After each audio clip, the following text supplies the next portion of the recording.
Richard Bay joins me. And Richard Bay, if you've been under a rock, is a guy that I grew up with. I don't know if he likes to hear that, but it's kind of true because I turned on that TV set and there he was. And I said, one time I'm going to get myself my own show and get him on my show.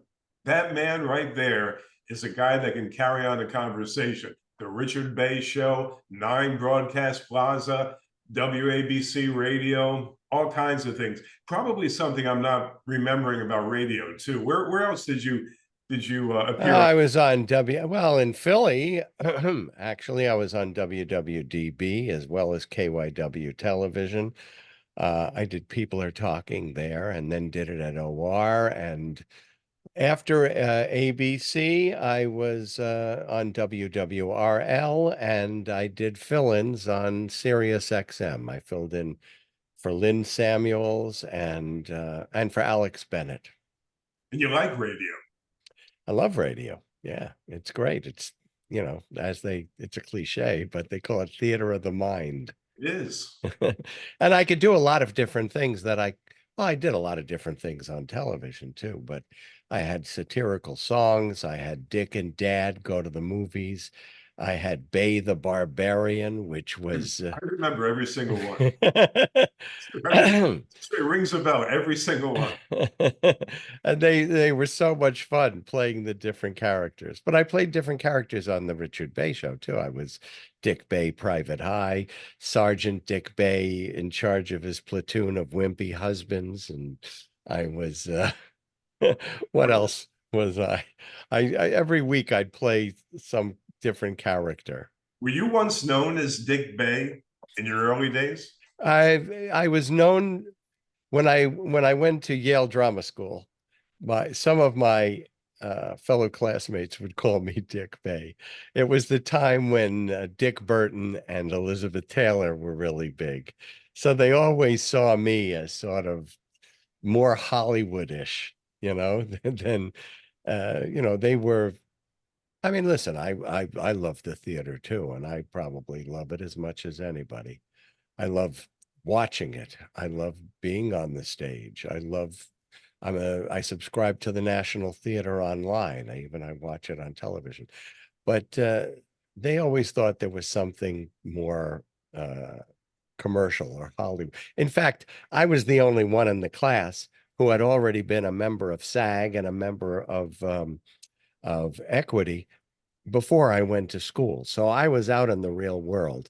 They were all going, and believe me, they're my friends, so I'm not trying to put them down, but they were always going, I'm never going to do a commercial. Oh, I don't want to do television. I'm committed to the theater. And I said, well, wait until you get out there. And they were all dying to do commercials once they spent a few years in the theatrical hinterlands.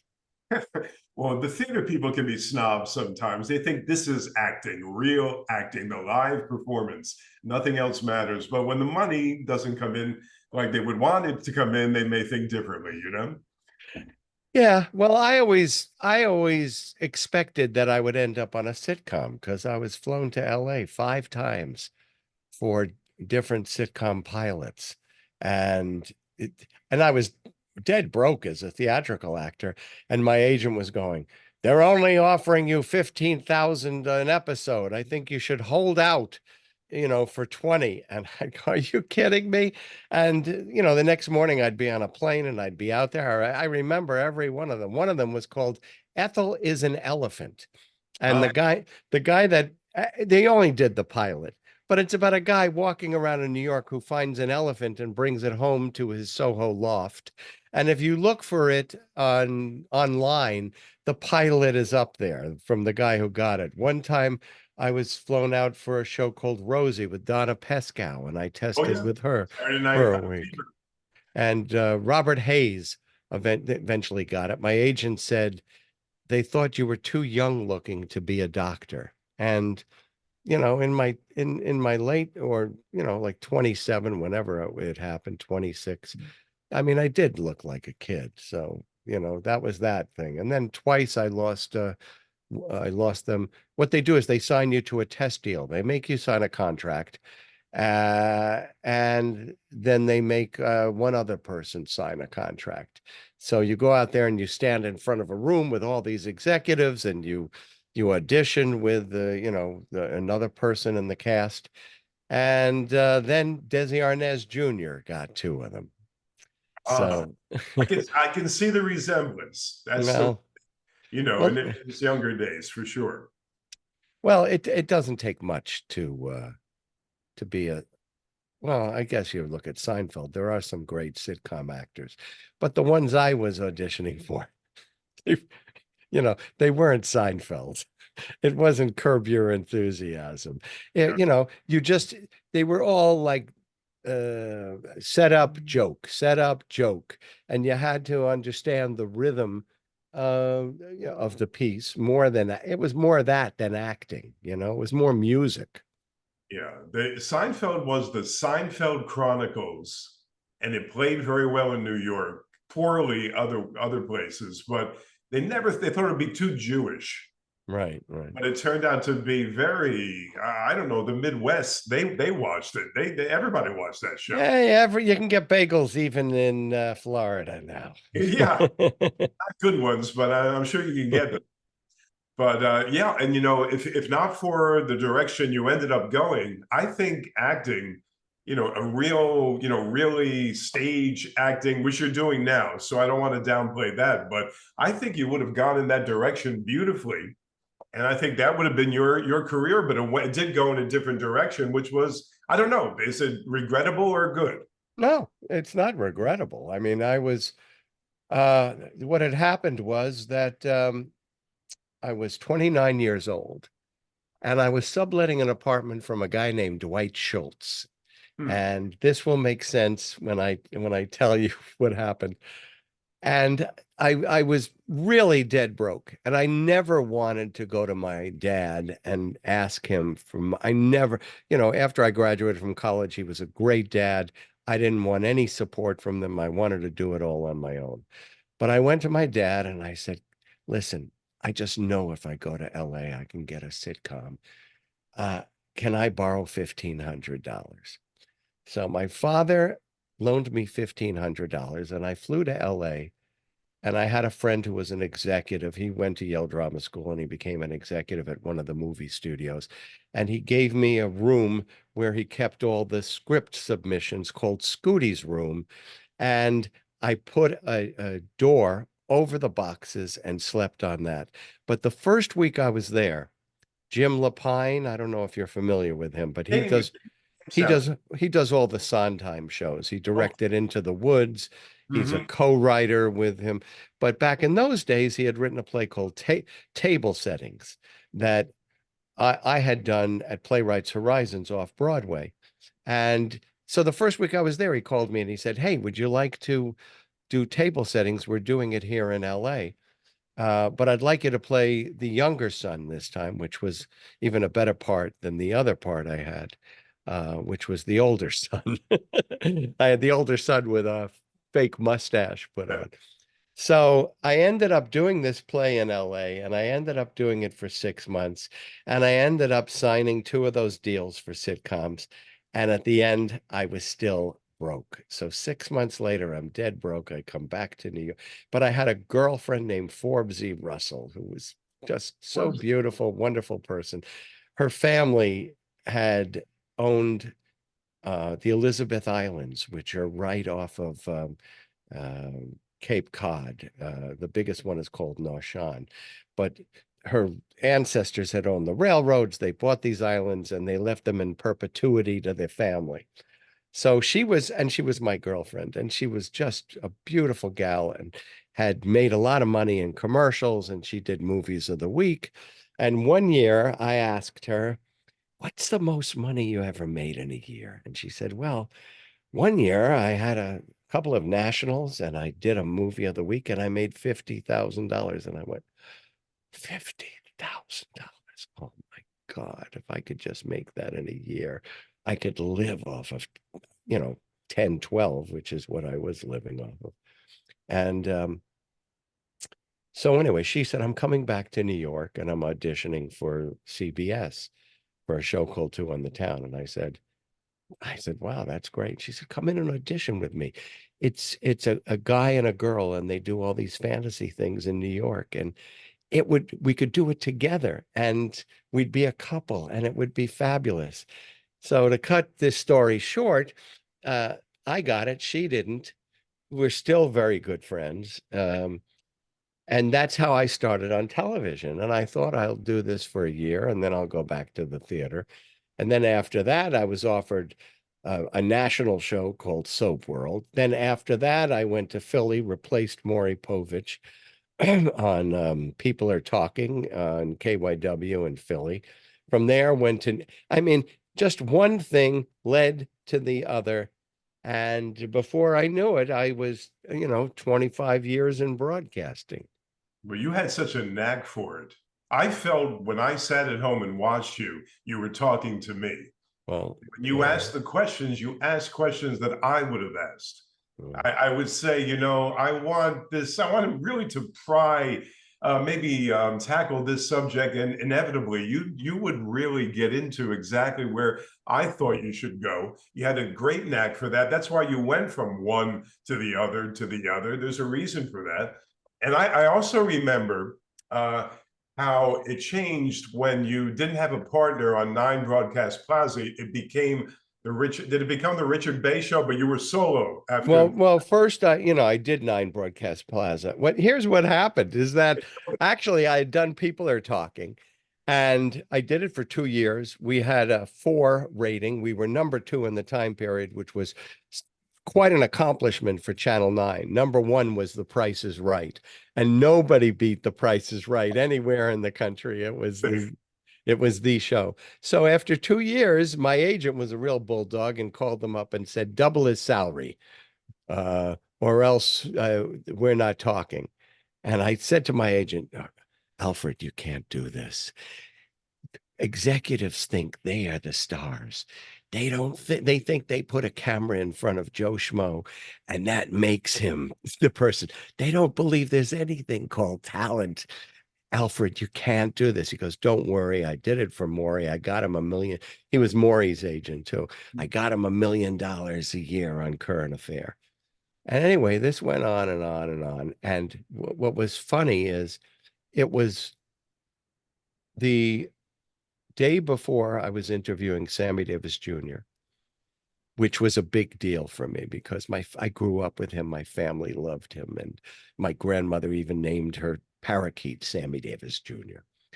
So, and my parents were driving down from New York to Philadelphia. And that night I get a phone call from a hairdresser in Philly that I used to know. And she said, I was cutting the hair of an executive from Channel 9. And he told me, and I told him I was a friend of Richard Bay. And he said, well, he's going to be replaced by Matt Lauer. So I said, you're kidding me. And she said, no, that's what he told me. I had no notice from the station, nothing. So the next morning I called my agent first thing in the morning, right before the show. And I said, I heard that I'm going to be replaced with Matt Lauer. And he goes, oh, I didn't hear anything. And then he called the station and he called me back right before I started the interview and said, yeah, you're going to be replaced by Matt Lauer in 2 weeks. So, and then I had to go on and do this interview with Sammy Davis Jr. Now, do you mind if I extend the story a little bit? Please. All right. So this interview is always very special to me for a variety. We really hit it off. And like you said, we had this, I don't know, connection that was just great. He was such an open guy. But there was one point where we discussed, there's a movie called The Defiant Ones with Tony Curtis and Sidney Poitier. Sure. And they're two criminals handcuffed together. One is a racist and one is the black man. And they escape. But they're never going to successfully escape because they're chained together and they hate each other. So the original concept they had was to make the movie with Sammy Davis Jr. and Elvis Presley. And I asked him about that, and he said, well, Yeah, I said that would have changed your career completely. You know, Right? I think there were Academy Awards, at least nominations for them. I said you would have been seen as a serious actor, and he says, "Yeah, but what I heard through the grapevine was that Colonel Tom Parker told Elvis, there's no way you're doing that movie with a black man.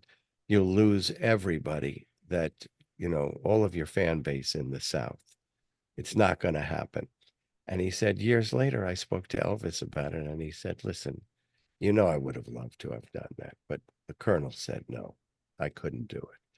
So I said, well, how does that make you feel? And Sammy Davis Jr. said, well, one thing I've learned in this career, he goes, when you miss the train, don't go running after the caboose as it pulls out of the station, because there'll be another train coming down the track sooner. And I said to him, because I just heard I was being fired, and I said, you don't know what that story means to me at this very moment. I said, someday I may tell it, which I'm doing now. I said, but right now, that's just what I needed to hear. Oh, that's a terrific story. And Sammy Davis was my guy. You mentioned how you had a nice attachment or a nice connection. I love Sammy Davis. I thought he was very original, very, very great. He was a troubled guy, though, in many ways, but Sure. I thought he was wonderful, and he died far too young, I guess, from smoking. But nevertheless, But well, wait, one more thing, because yeah, please, this is how I started the interview, and it's absolutely true. yeah, As we sat down, I said, you know, whenever I failed at something in life, or I was disappointed, or I didn't get something that I was really trying to achieve, my father would say to me, Richard, nobody can do everything except Sammy Davis Jr. And and because he was a singer and a dancer and an actor. everything. Yeah, yeah. That's what in sports you would call him a 5-tool player. He Yeah, yeah. could do everything. Well, he was a child dancer. He was a tap dancer I as a remember little kid. little Yeah. film clips of him with the cane and the top hat Yeah. as maybe a 5-year-old. Yeah, yeah. Incredible. Well, I'd be remiss if we didn't get into what's happening in the world right now. Ah. In our country, forget about the world. We'll talk about that later, but let's talk about this country and the upheaval that's been going on. And let's talk about, well, I haven't gotten your take on, the assassination attempts, the Kamala being pushed right into the forefront and everything else. Just give me an overview of All what right. you think. I was never a big Kamala fan, but I don't think I was ever a big vice presidential fan of anybody, It's true. Who from knows? Dan Quayle to the only, I mean, Lyndon Johnson. And my father, when Harry Truman took over, my father would always say to me, I said, after Roosevelt died, Harry Truman came on and he said, my fellow Americans, I want to tell you that we will go for, and my father said, all across the country, we went, oh my God, we just went from FDR with this sonorous voice and Yeah. this projection of leadership to this clothing salesman, with this weak voice. And Harry Truman, I have to tell you, is one of my favorite presidents, if not the favorite president. Right. So, so like I said, when they said Kamala Harris, I went, oh, please, how about Gavin Newsom? How about, Gretchen Whitmer? How about this? But I have to tell you, she she has hit every ball right out of the park, from the beginning to the convention to the debate to her speeches and all this mainstreaming. Oh, well, what's the specificity? What's her program? Her programs, my God, my God. There's a $50,000 tax deduction for small business, 25,000, for new parents. What's the third one? She's going to, there's a third economic, Actually, 25,000 for new homeowners. new homeowners, right? 50,000 deduction for small businesses and a $6,000 child credit for taxation for people who have a new baby. Then there is the she's going to resurrect in Congress the bipartisan immigration deal, and she's going to sign it on her desk. How much more precise can you be than that? She's going to maintain our support for Ukraine. What's the other thing she was going to sign on her desk? I mean, there's so many things there. Does anybody ever say, Trump, what are you going to, you're going to deport 11 million people in this country? Possible. Impossible. It's all bullshit, you know? But also, if you, these 11 million, a good portion of them are low wage workers. Mm-hmm. I mean, in New York City, where I stay, it's a fourth floor walk up. Mm-hmm. And Kyle orders food all the time. Every single guy that carries the bag on his back can hardly speak English, if they can speak English at all, when I talk to them. You don't see any white guys doing that work. You see the people of color. You see the people who can't speak English, but they bring their food very well, you know. And all these Haitians are in factories. There was an article in the Times today about they're in a food processing factory, and the factory owner says, I could never get Americans to do this work. It's just rote work. These people are happy to be doing this. Certain jobs Americans just won't do. Anybody that denies that has their head in the sand. Well, let me tell you something. You deport that 11 million.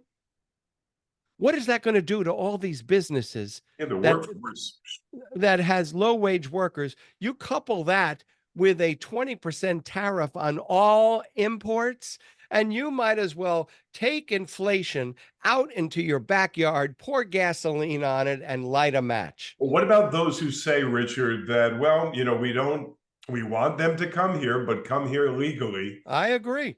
Okay. Now, the person that's not here legally, what kind of price should he or she pay when they catch up with them? Well, it depends on who they are. If each case is very separate. Yeah. I mean, some of them, what are they talking about? Trump said he wanted to deport people who were here illegally, who were married to Americans, and they have a family and they have kids. It's like the Dreamers. These kids, some of them were brought here at 3 years old, 4 or 5 years old. They speak English, as well as any American. They're going to college. I mean, what we do is we allow some of them to enlist. And if they enlist, I believe this is true, they have a path to citizenship if they enlist in the military. That's true. Okay. Right. So we do have certain situations. Now, when we find somebody illegal, when they've been arrested, and I don't care, even if it's shoplifting, deport them, send them back. Even a nonviolent crime? I would deport somebody who is even guilty of a nonviolent crime, but somebody who has a job, somebody that has a family or that has relatives here, that has a place in our society. I mean, those people are valuable to us.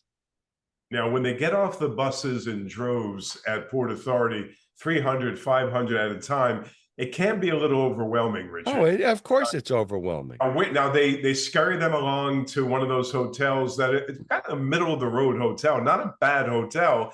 And the people surrounding that hotel on the, I think that's in the theater district mostly. No, there's one on 57th Street, yeah, right? And there's one. They're complaining, Richard. They're saying, the vagrants are outside now.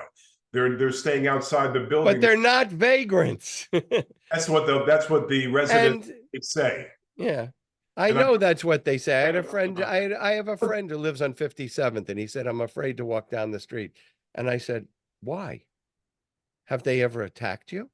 Have they ever done anything criminal that you've seen? No, he's just it's like people who are afraid if they see a bunch of black people, I mean, well, that's on you. That's on you. Now that's your own stomping grounds, because Richard used to live right there. 50, right. Street. He had a beautiful two apartment setup there. And you came to my parties I or no? certainly did. I Yeah, certainly yeah. did. Even though you don't remember me, but I remember the whole thing. I remember you more from the gym when you came about 1 out of 4 times you showed up. But as far as that area went, I always enjoyed that area. But the homeless were there. Maybe the migrants weren't there in the Do you number. know what that street is called? Tell me, Billionaires Row.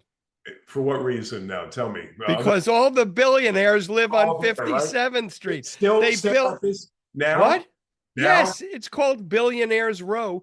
okay. And they've built these monstrosities. Every person wants to be higher than the building next to them. So we have these, what they're called cigarette buildings. Yeah, I yeah, mean, yeah, yeah. the skyline from the park it looks like something out of a science fiction movie because Mhm. you have these skinny buildings and everybody wants to be on the 100th floor in the penthouse up there. I said what they ought to do is get some blimps and fly them over Central Park and rent them out to the billionaires Uh, because nobody will have a bigger view. When I was looking for my apartment, I went to a place called I think it's called the Metropolitan, and it was only done this way because of the plot, but it's shaped like a ship, mhm. and so it has a living room that comes in like this, like the bow of a ship of a ship. So I went there to look at an apartment, and it was nice, and it was on a high floor, and the guy brought me in. And I looked out the window, and across the street is a building called City Spire, which Hmm. is on 56th Street on the south side. So as I looked out the window, I saw some guy putting on his underwear, sitting on the bed, putting on his socks. And this was the view from the 38th floor. I was looking into some other guy's apartment on his 38th It's floor. like Rear Window. I mean, yeah, but don't tell me about living on a high floor when you're looking into somebody else's apartment. I And hear. the kicker to all this was that eventually, when I bought my place at Central Park Place, the doorman was the guy who was selling the apartment in the Metropolitan. How do you like that? He was working as the doorman Isn't that something? or the concierge. He was at Right, the right, right, desk, right, actually. Yeah. right. Wow. And this is a great, if you're not familiar, this is a great area. This is a beautiful, Oh, even to this day, I love it there. Whenever I go back there, I say, now I'm really home. New Jersey's not my home anymore, but it actually is. But technically, I'm a New Yorker. But nevertheless, now the assassination situation where you had two, well, one failed attempt or one guy that got away, poked his gun through a fence, right. maybe they were They very. were they were both failed assassination Yeah. attempts. Now, I'll give you tell me that. let's concentrate on the first one. Just give me your overview of that first one and debacle that was the secret. Well, what I think of from the first one until it's proven otherwise is that from looking at his computer, they saw that he was following Biden, he was following Trump, he was looking for an opportunity to assassinate somebody and get some notoriety from it. I don't think it was necessarily anti-Trump. I think this is a guy that wanted to be famous. I'm the guy that killed Trump. Obviously sick. His father is a libertarian, and it was his father's gun. And so I don't think there's more to it than that, except for the fact that everybody pretty much concedes that the Secret Service kind of screwed up here. But But do you think there was just ineptitude on their part or something deeper? oh, please, it's not something deeper. It's all just conspiracy otherwise, right? Yeah, yeah. And listen, Gerald Ford survived two assassination attempts From. within 18 days. Within 18 days. And the woman, what was it? There was one, Squeaky Fromm, who was one of the Manson girls, The and other the one I other don't know. The other one I don't. Sarah something. She was an older woman. And they both got right in front. Somebody grabbed the gun in one case, and I forget what they did in the other case. But I don't remember everybody saying, "Oh, was this a conspiracy by the Secret Service?"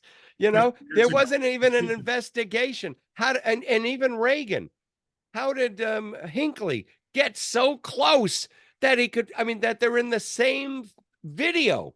You know, you see him But the shooting. Secret Service, Richard, in Reagan's case, the Secret Service whisked them into the car That's true. very quickly. They acted far better than these guys Yeah, acted. Wouldn't that's you agree? true.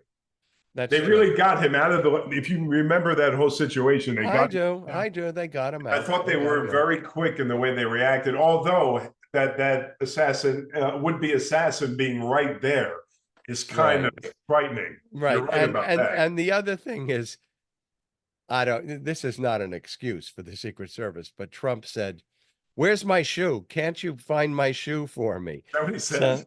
yes, I didn't hear that part. yes. He asked them, I want my, in fact, the shoe was left on the stage. Oh, geez. And how about when he raises his head? There could be five more shots coming for all he knows, and he raises his head with a fist in the air.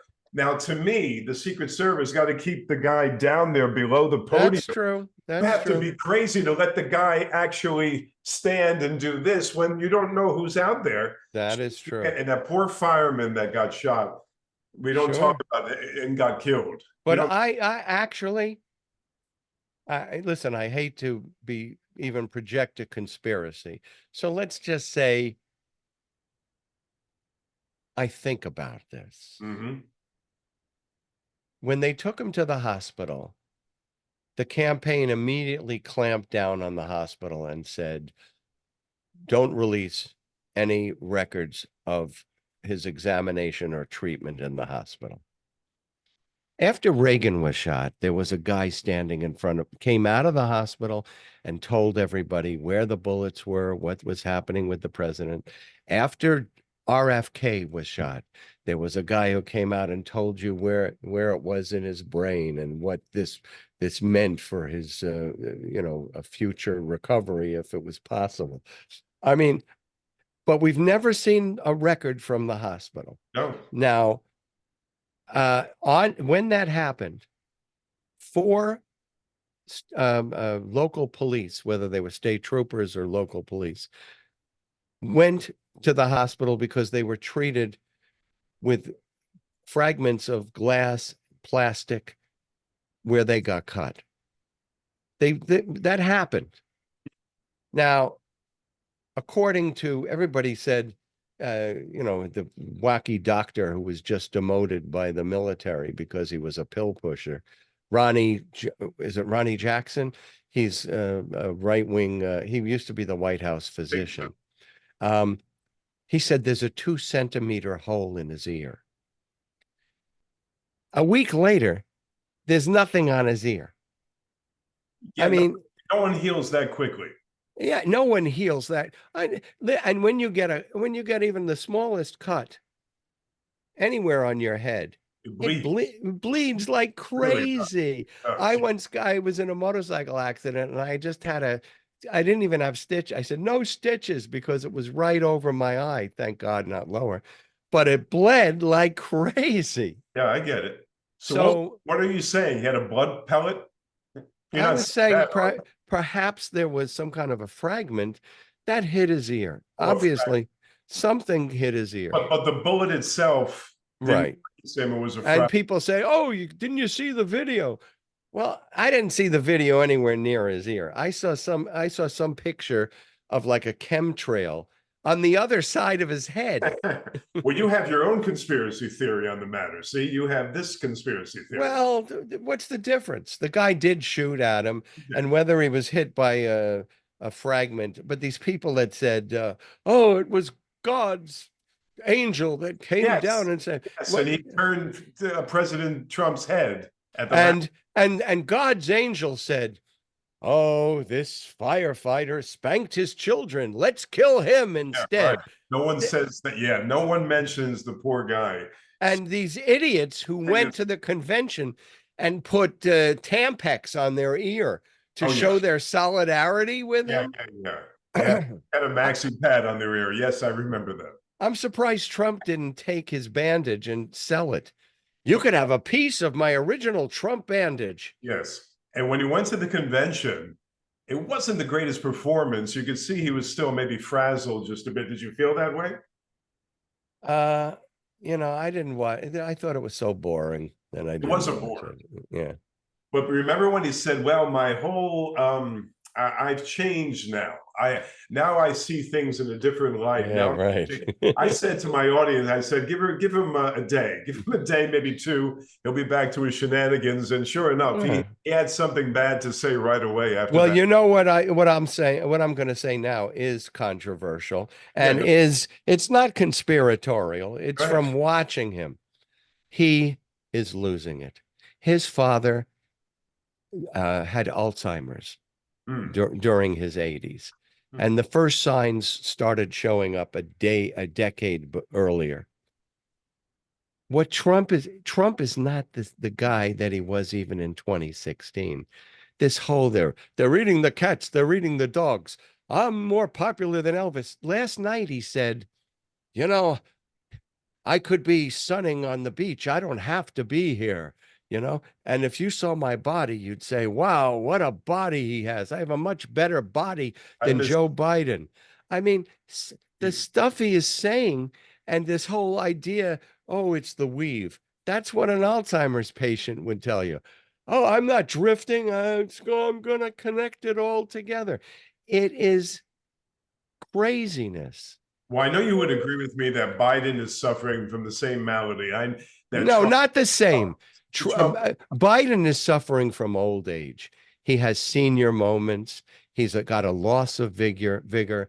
I don't think when he says, when he misplaces the president of Ukraine for the president of Egypt, let's say, or he fumbles something and he says, those are like senior moments. Those are like, oh, who is in that movie? Was it so and so? That's a that's a different thing.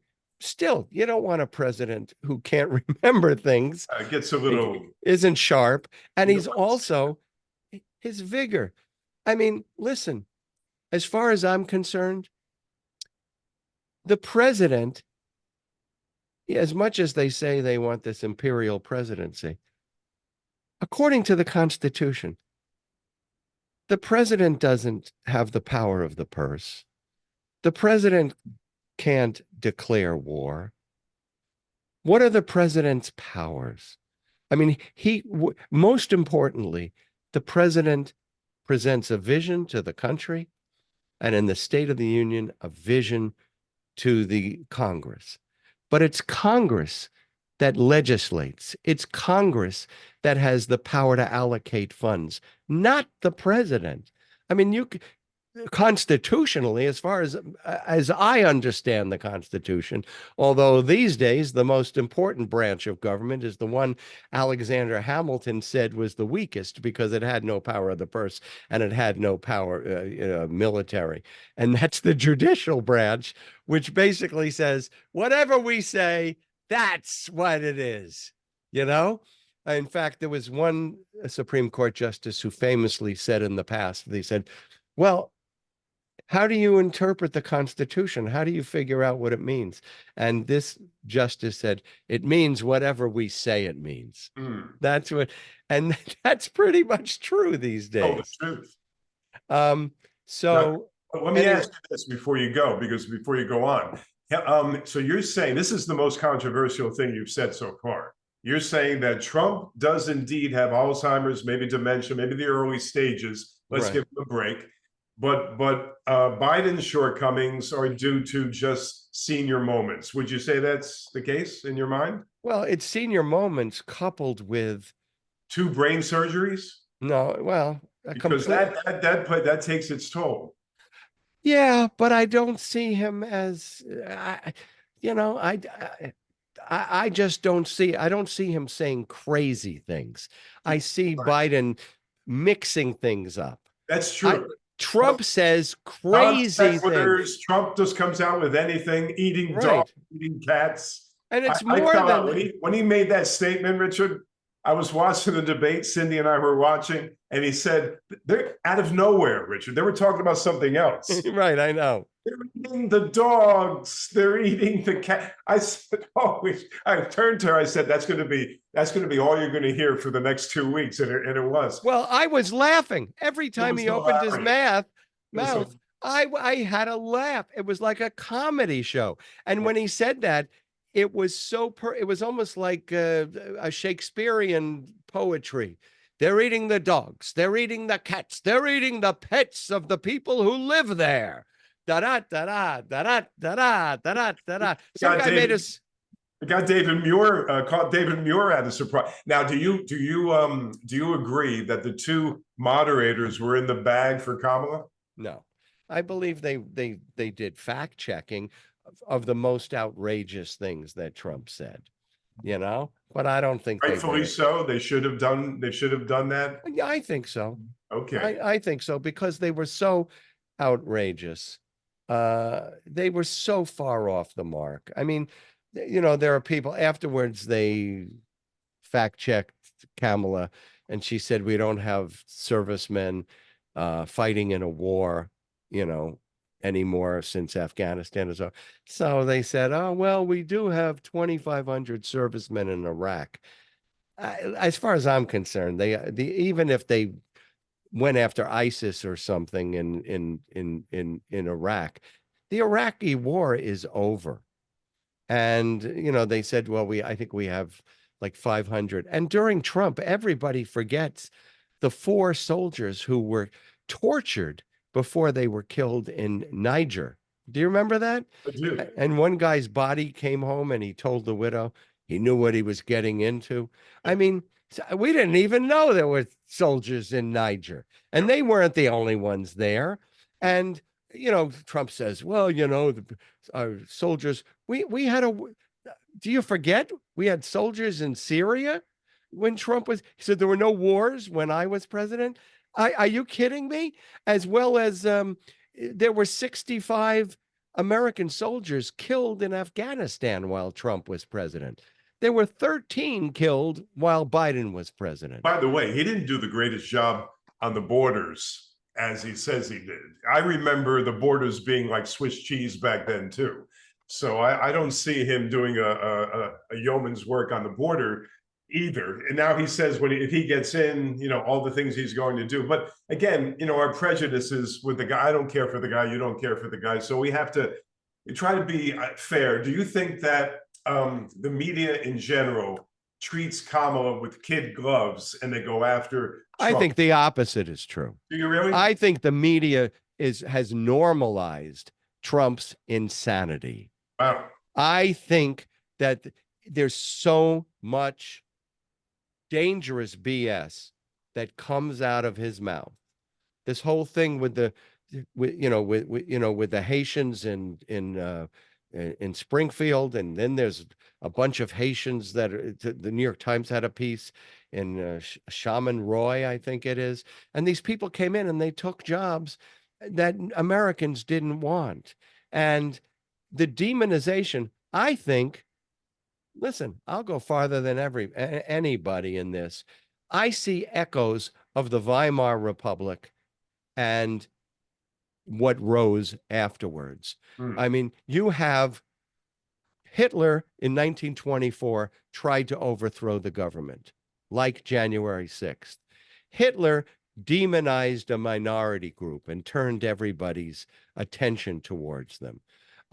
Hitler said, all our problems are from this minority group. Hitler said, they're poisoning our blood.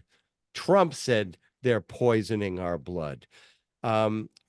Hitler called the independent journalists the Lügenpresse, which means lying press in German.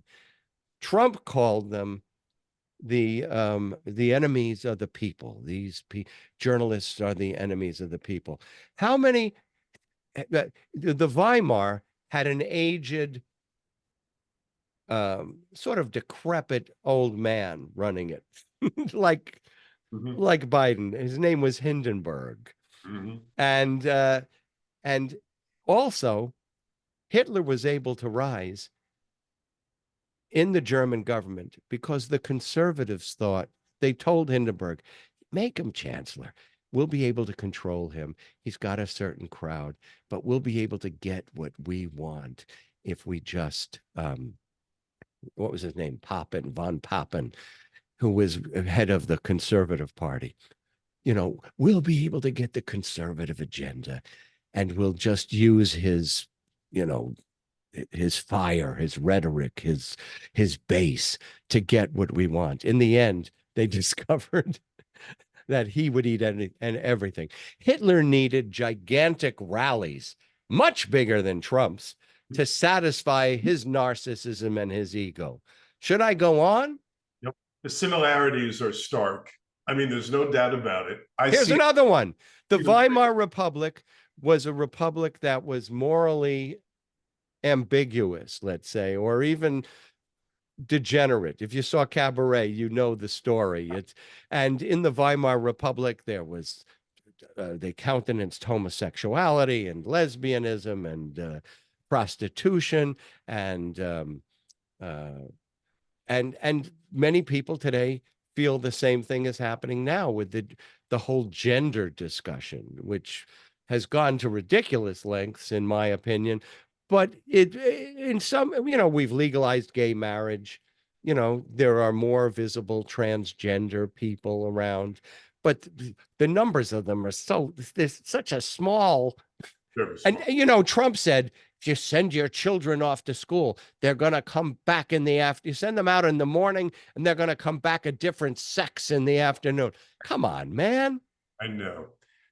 Extremes all the time, and scare tactics constantly.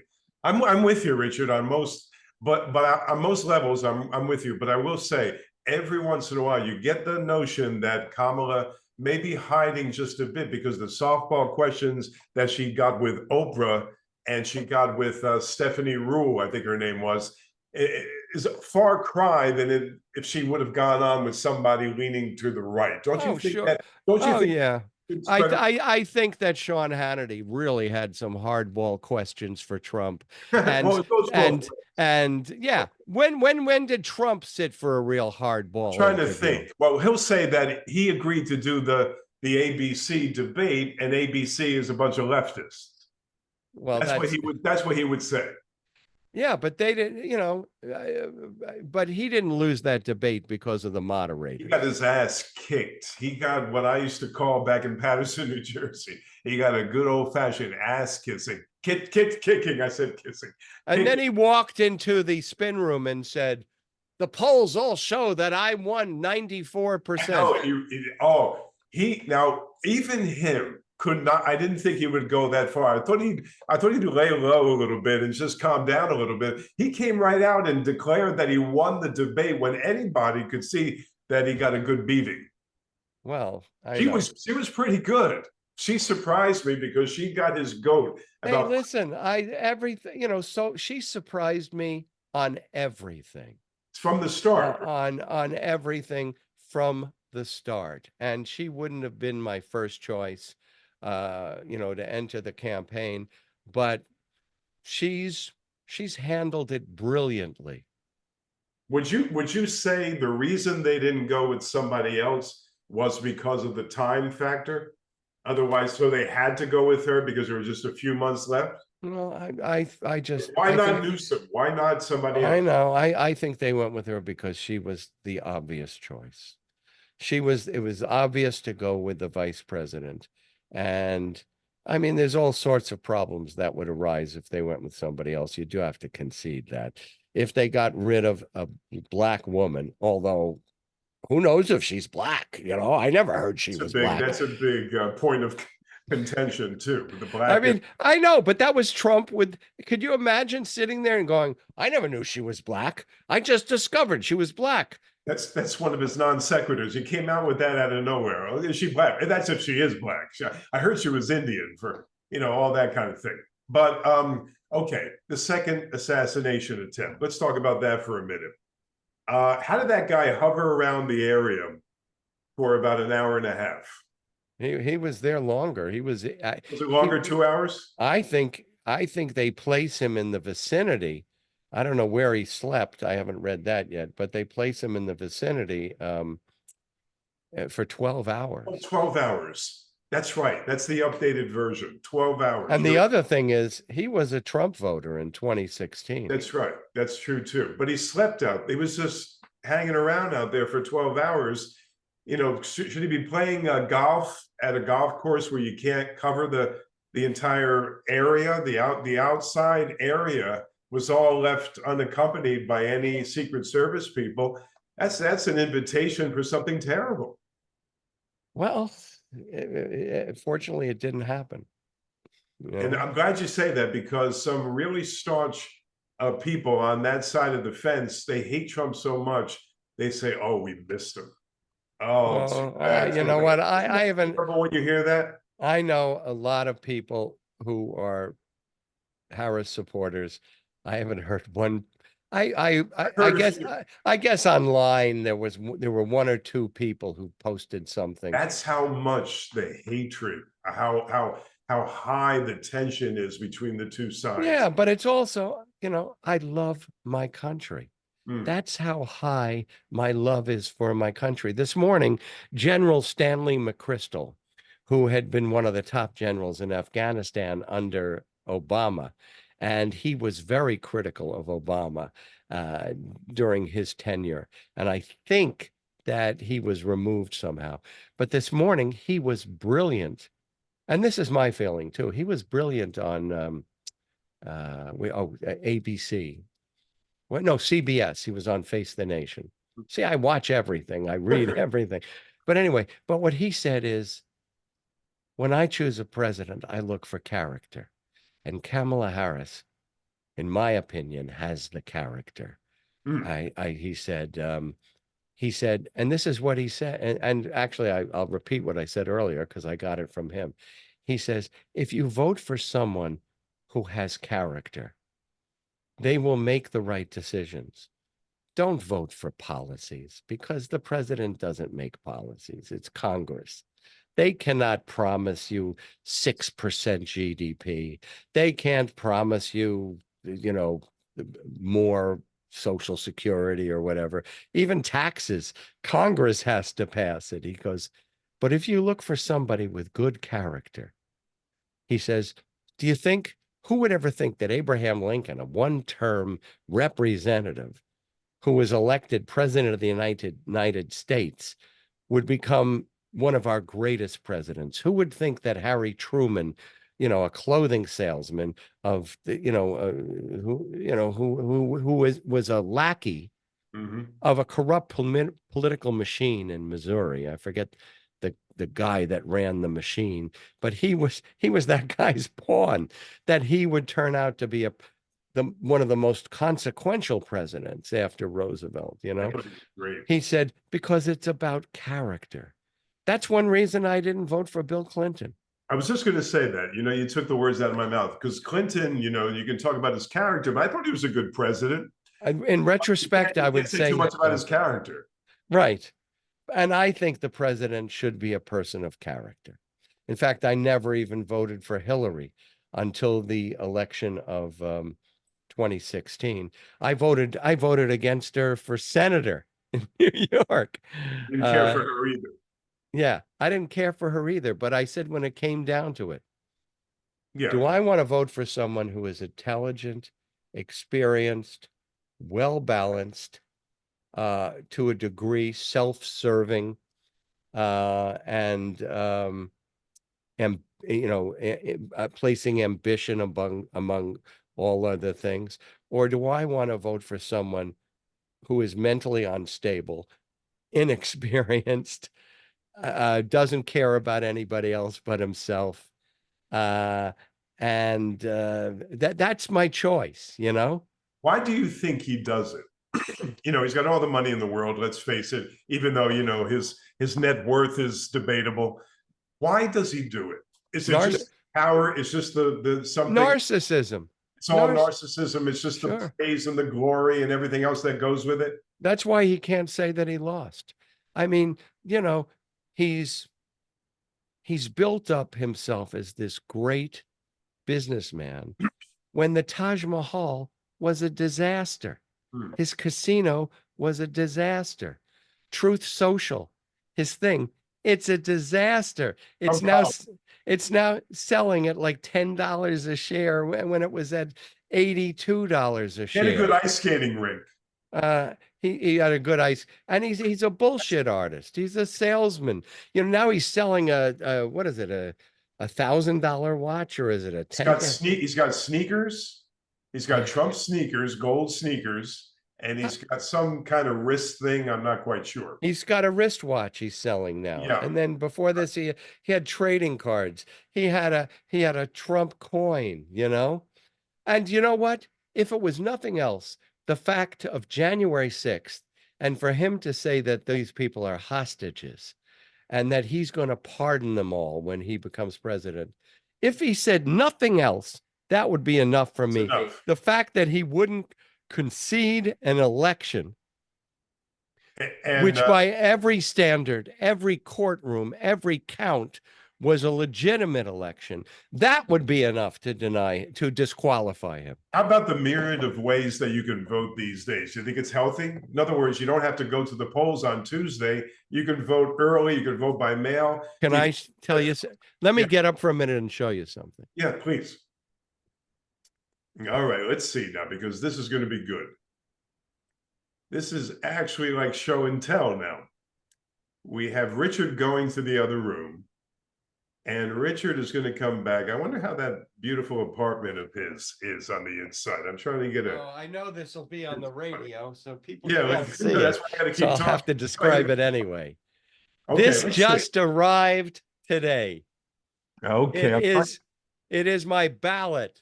Oh, I see it. I see. Okay, that's this. Now, Richard is holding up a voting ballot that came to his house. Did you request that? Oh, yes. I request it all the time. Now, I don't vote by mail, though.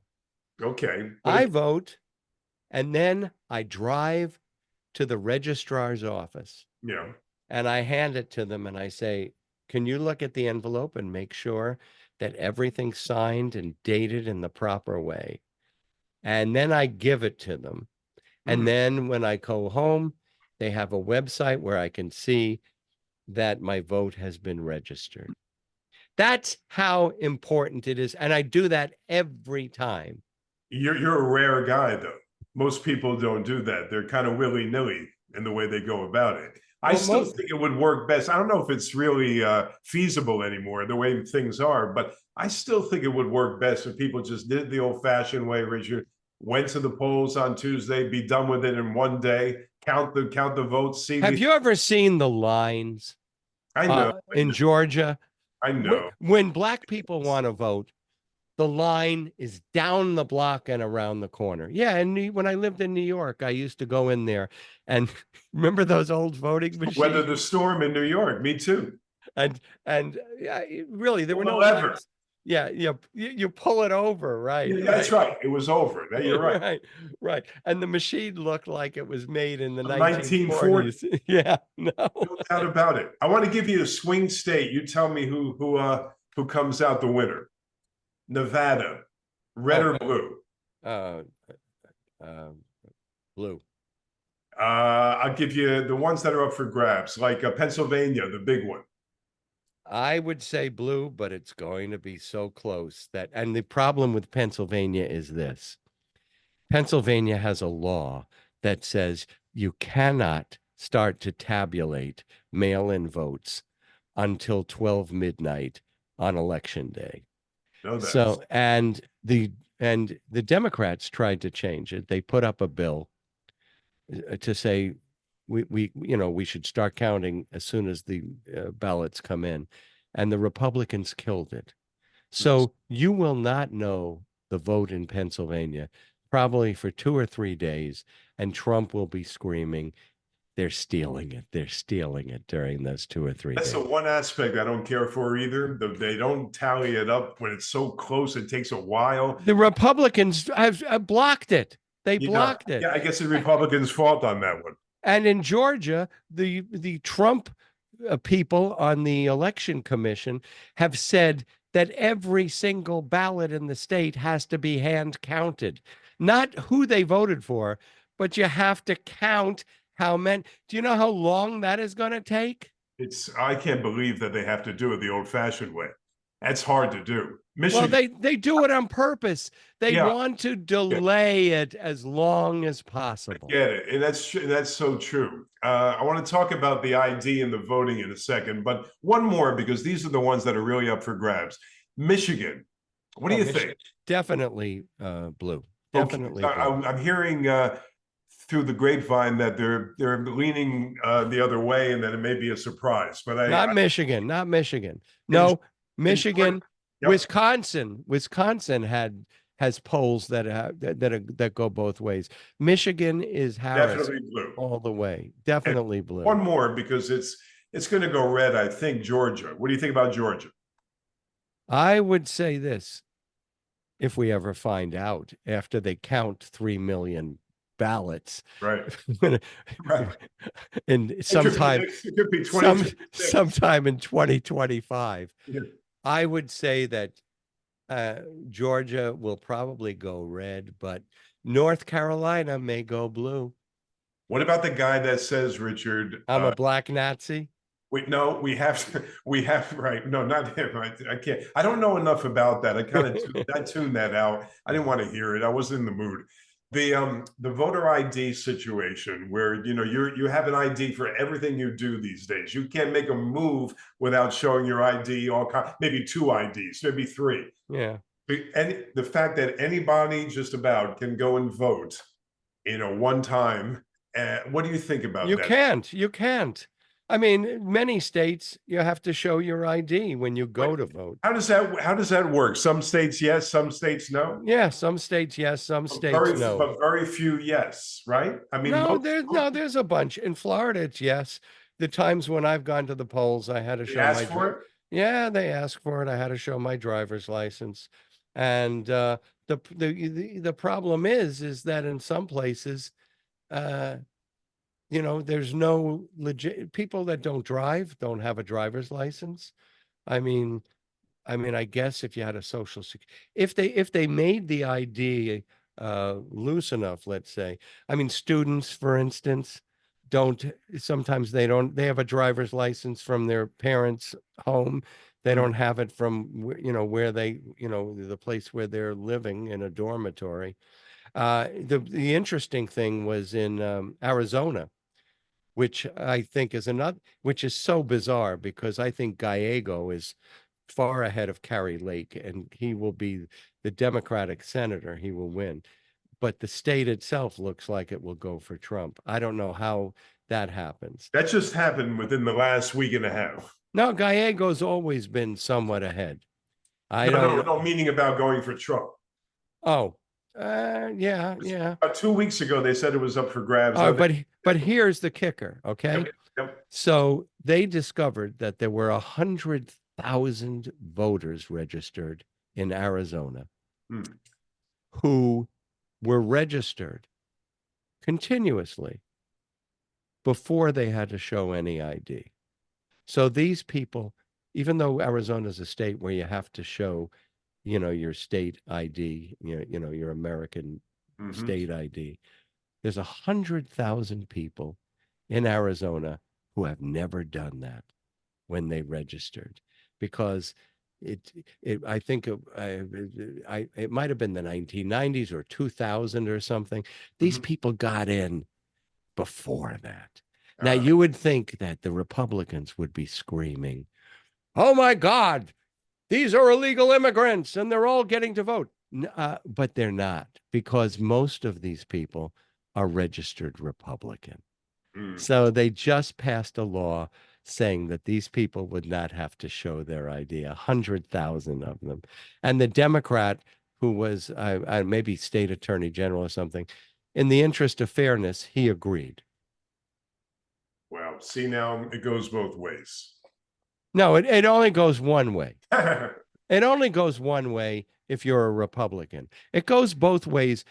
Before the last election, in New York State. Um, in New York State, the Democrats created a gerrymandered map that gave them an overwhelming advantage on election day for House of Representatives. Ron Lauder, you know who he is from the Yeah. Estee Lauder, the billionaire, Yes. so the philanthropist. He financed a group of lawyers to challenge the gerrymandered map. And they went to democratically appointed judges, which you generally have in New York State, except, there's some judges that were appointed by Pataki. And they said to the Democrats, and these were Democratic judges, you can't do this. It's against the state constitution. So they had to go back and come up with a different map that gave Republicans, not an overwhelming advantage, but that's how, what's his face, the carnival dancer, George, what's his name? Remember the guy that Yeah. was I'll think of it. I'll think of it. Santa. George Santos. Yeah, that's how he got in, He's a piece of work. And then there were others that got in too. They're having a rougher time now. But in Republican states, for instance, in Florida, when I first got here, we had a constitutional amendment referendum. And the referendum stated that when you do redistricting, it can't be done for political advantage. It's in our Constitution for Florida. So when they were doing redistricting,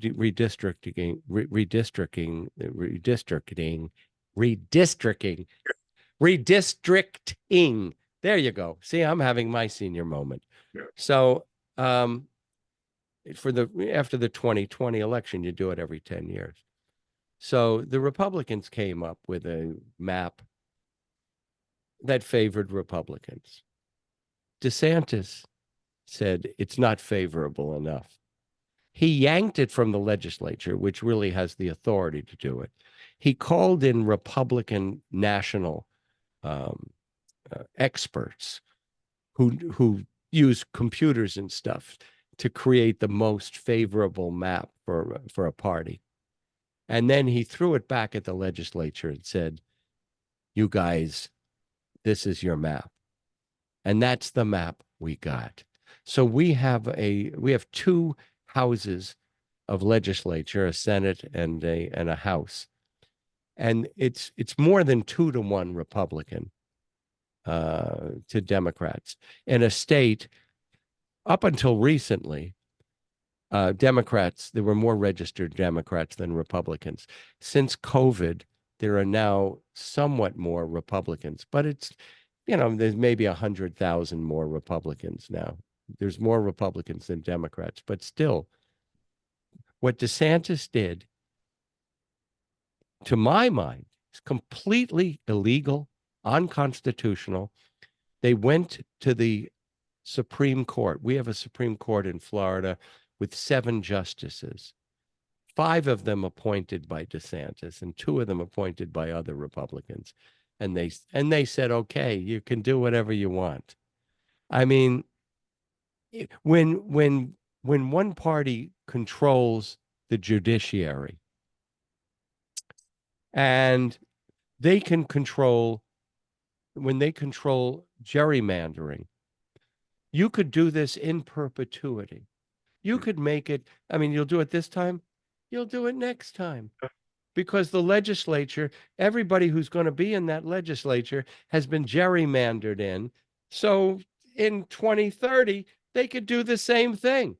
That's not democracy. You're right. I can't argue. Now, some would say we need, that's why we needed RFK Jr., that weirdo, the third party. And I have a friend who's a diehard RFK guy. Oh man, he gave me so much paraphernalia from RFK, even though he's not running. I have t-shirts, bumper stickers, I have the whole works. Were you ever impressed by him or not so much? I was impressed by him when he was an environmentalist. I used to listen to his podcast. He was on with some guy from Louisiana, and they had an environmental podcast. but I am not impressed with his medical shenanigans. You know what I'm impressed with? Anthony Fauci. That he impresses You're me. sticking with Fauci all the way. And Fauci is 80 years old, and he can take it. When he sits there in front of those guys and they all try to tear him apart, He that does. guy, see, he's 80 years old, and nobody's going to tell me that he's out to lunch. He's there taking a punch with his Brooklyn accent and everything. He's going right back at them. He really handled himself well. Those I cackling. mean, one of the lunacies of all this is that if I were to praise Trump for one thing, Yep. it was Operation Warp Speed, where they developed this mRNA vaccine in record time. And, what was it? 6 months, 7 months, 8 months later, that was, and Operation Warp Speed worked. And yes, Trump worked with Pfizer and with what's the other company with that's the one I get. Not coming to me. Not Merck. Moderna. Moderna, yes. Okay, I should know because I've had 6 Moderna shots. And so anyway, but I would compliment Trump if somebody said, "Don't you think Trump ever did anything good?" Yes, that's something that he did that was incredible. That was after he said inject bleach. But yeah, but wait a second. But then his base turned around and said, "It's poison. It's going to give you a heart attack. It's going to kill you. It's all a hoax.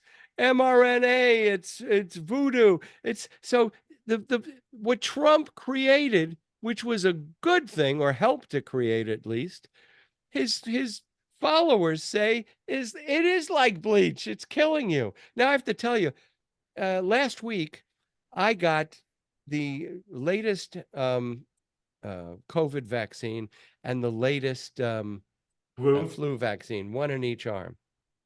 And this has happened to me. I've had 6, and it's happened to me probably 3 of the times. You got sick. I got sick for a day. I was freezing. I mean, the first time I got it, my arms were going like this, and I was going, control it. But I was freezing. I guess temperature, maybe. I don't know. But I had read an article by a doctor who said he had the same reaction, and he knew that meant the vaccine was working and that he had a very healthy immune system, which is what my best friend who's a doctor told me. That's good to know. So I had to I stayed in bed. I sweated through the sheets. But still, Richard, while you're going through it, it's frightening. You can it's a little scary. Because they're injecting the virus, which is the case with every vaccine. They're injecting the virus in there, and everybody's different, Richard. I could take the same thing, react differently. You could be, one day. I could be sick for 5 days. That's just the whole thing. But my family friend was a right-wing Trumpist radio talk show host who's telling everybody on the radio that COVID was a hoax, that the vaccine, wouldn't work, and that it was dangerous. He ended up on a respirator, and before he died, he said, "I was wrong. I'm sorry I said all that to you." And then he died. Dick Farrell was his name. That's just a shame. I hate to hear that about anybody. That's such a shame. A guy in my radio station passed away, 80 years old. He was perfectly fine. He was diagnosed on Monday, Richard. He died on that same Friday. Wow. And it was very nice. It was very, very, a very nice guy, fantastic guy. He got so deathly sick. I had it. I don't want to go into this because this is past history. You had COVID, right? Yeah. I had COVID, but nothing. I mean, I'm a pretty strong guy, and maybe I fought it off. My immune system was good, but I had that loss of taste and smell, which could only be attributed to COVID.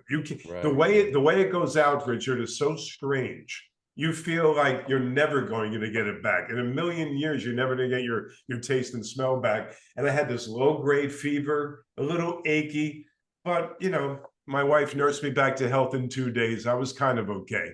Whereas this young person, a baseball coach, 38 years old, healthy, strong guy, a guy I knew pretty well, died within 4 or 5 days. Died, and this is a healthy guy, Rich, not a sick guy. And what about the people who get long COVID? That's Yeah, that's even more frightening.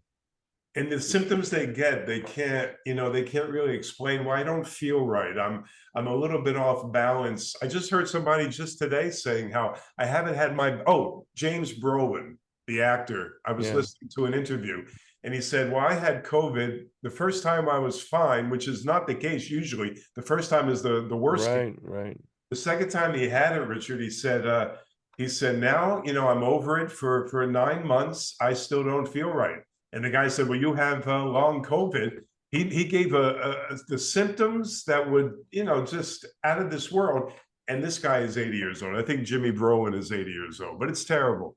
I got to wrap it up, because I got to keep it. Are you kidding me? This has gone on forever. This is we've gone on for 1 hour and 10, I think. This is a marathon. We're yapping it up, but good here. But thank you for joining me and being patient and everything else with the scheduling. I appreciate it. Yeah, you were a real pain in the ass. I have to tell you. I appreciate it very much. And this is going to be on PAT on Friday night when you're in New York. So all you have to do is do it the old-fashioned way. Turn on the radio. What time? 5 o'clock. All right, I'll post it. Send me a reminder, I'll post it on Facebook. I will. But thank you again. Well, thank you for a good interview. It was good. I appreciate it. Take care of yourself. Adios, muchacho. Adios.